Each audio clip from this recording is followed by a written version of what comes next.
Ilan kayo? Ilan sila? Sino yung panalo? Yung dalawa.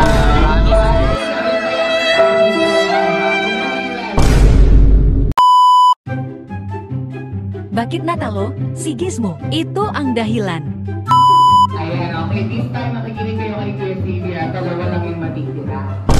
Ayan, dalawa lang. Bahala kayo dyan. So, yung kakawawain yung bata, si Quincy, tsaka yung dalawang girls na, ay si Gia. Okay?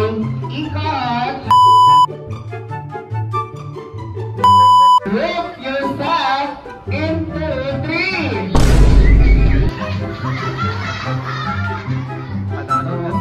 Ayan, dapat nakinig kayo kanina kay Girl Singer. Sabi ko yung dalawa lang yung matitira. Bilang tayo.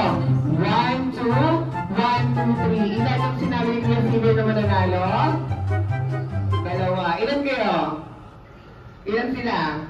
Sino yung panalo? Yung dalawa.